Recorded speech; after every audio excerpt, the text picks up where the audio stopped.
पहले तो एक बात जोरदार नारा लगा, जो काफी लंबा समय हो गया कांति भाई ने कड़क कड़क बात की, कड़क भी हो गई मुझे लग रहा है। जय जोहार का नारा है, भारत देश हमारा है। जय जोहार का नारा है, भारत देश हमारा है। पीछे वाले भूखे हुए यूं लग रहा है मेरे को। क्या बात है, क्या समस्या आ रही है? आवाज ही नहीं आ रही आपकी। जाला बसैया की इस पवित्र भूमि को सबसे पहले नमन। आज का जो हमारा आदिवासी परिवार के बैनर तले चिंतन जी का जो कार्यक्रम आयोजित हो रहा है, मैं हमारे समाज के तमाम पुरखे जो मंच पर विराजमान है उनको सबसे पहले नमन करना चाहता हूं। साथ ही इस कार्यक्रम को इतना अच्छा तरीके से आयोजित करने वाले तमाम आदिवासी परिवार के तमाम योद्धा, जिन्होंने ये सोचा कि इस क्षेत्र के अंदर एक चिंतन शिविर होना चाहिए, आदिवासी समाज के हक अधिकार की बात होनी चाहिए। मैं पूरी टीम को, तमाम वॉलेंटियर्स को और आप सब गांव गांव से आए हुए तमाम मेरे युवा साथी, बड़े बुजुर्ग, मेरी बहनों, मैं सबसे पहले तो आप सबको मेरी तरफ से और मेरी विधानसभा की जनता की तरफ से बहुत बहुत धन्यवाद, जोहार अर्पित करता हूं। साथियों, बहुत सारी बातें आप सबने सुनी है, बहुत सारे वक्ताओं ने बात कही है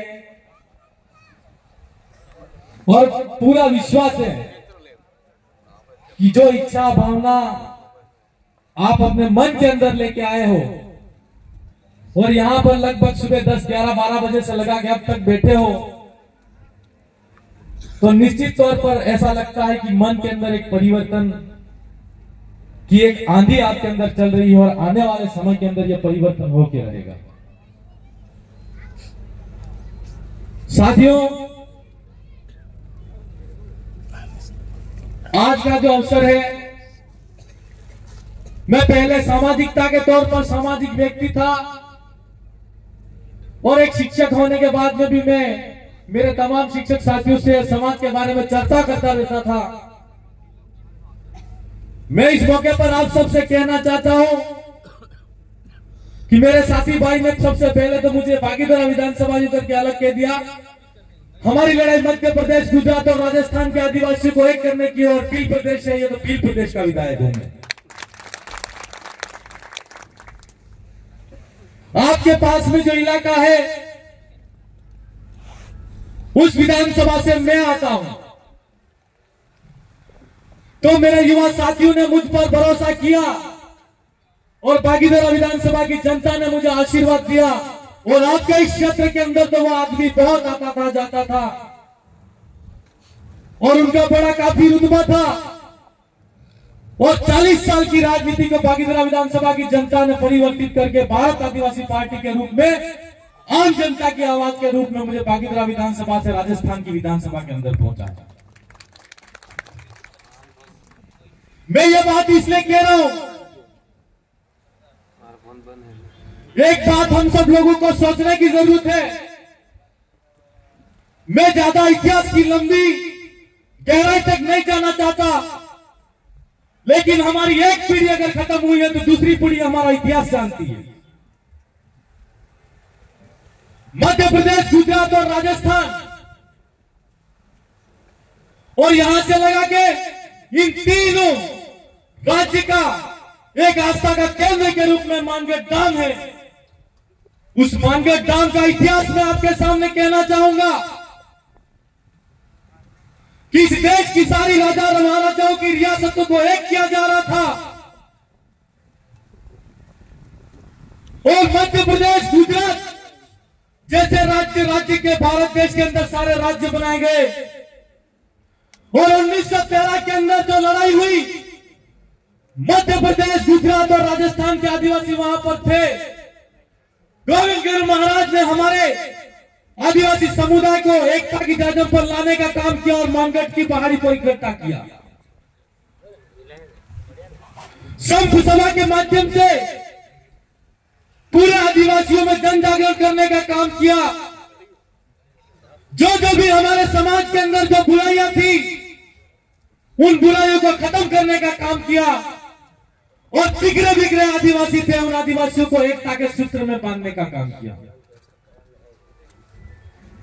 आज मध्य प्रदेश, गुजरात और राजस्थान के आदिवासी,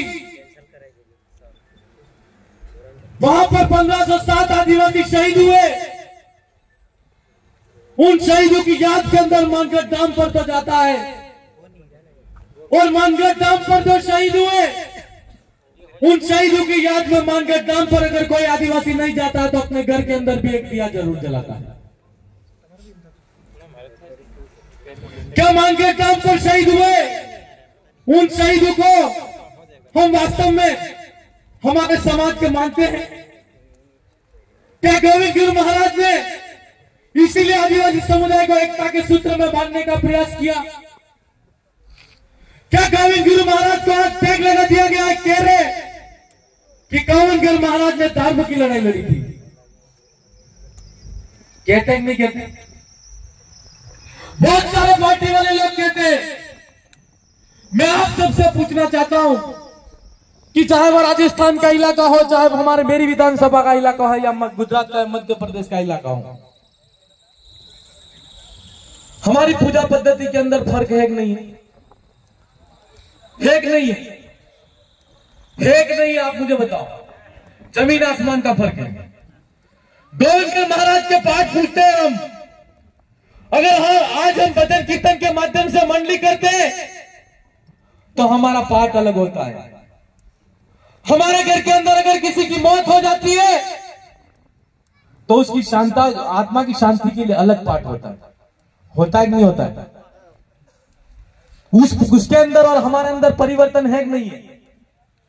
जो लोग हमको धर्म का रास्ता पकड़ा के, धर्म का डंडा पकड़ा के राजनीतिक रोटियां सेकने का काम कर रहे हैं, 1913 का इतिहास ही ज्यादा नहीं, पूरा ज्यादा इतिहास पुराने के अंदर जाने की हमको नहीं जरूरत है। लेकिन इन लोगों ने हम जैसे बोले बोले आदिवासियों को 1913 का इतिहास आप याद कर लीजिए। अगर वो धर्म की लड़ाई होती तो संतरामपुर के राजा कौन थे? बांसवाड़ा के राजा कौन थे? डूंगरपुर के राजा कौन थे? अहमदाबाद के राजा कौन थे? दाहोद के राजा कौन थे? यह बात जाननी पड़ेगी कि नहीं जाननी पड़ेगी? अगर वो राजा हमारे थे और अगर वास्तव में वो स्वतंत्रता सेनानी थे और इस देश की आजादी की लड़ाई लड़ रहे थे तो अंग्रेजों के साथ में संधि क्यों किया? पूछना पड़ेगा कि नहीं पूछना पड़ेगा?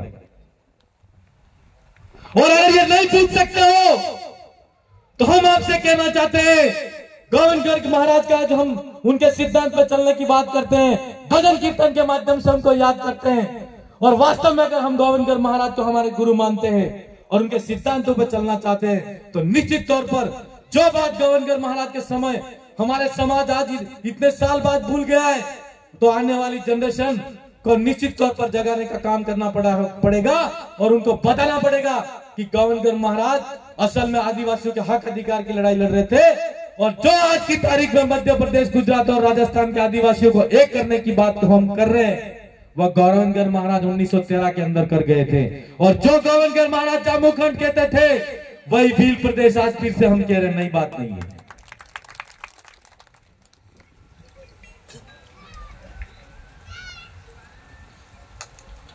आज सामाजिकता की हमको जरूरत क्यों है? सबसे पहले इस देश पर आक्रमण हुआ तो हमारे आदिवासियों की जितनी रियासतें थी, जितने राजा थे, सारी कबीलाई व्यवस्था खत्म हो गई। और जैसे ही कबीलाई व्यवस्था खत्म हुई, इस देश के अंदर उन लोगों ने राज किया। राज करने के बाद में मुगल आए, मुगल के बाद में हूण आए, हूण के बाद में अंग्रेज आए।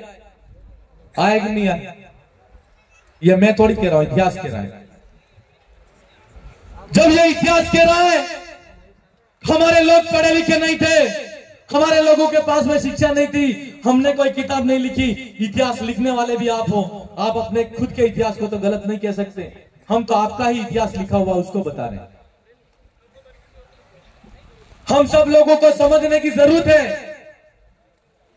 कि आज बदलते वक्त के साथ में जब अंग्रेजों को इस देश के अंदर से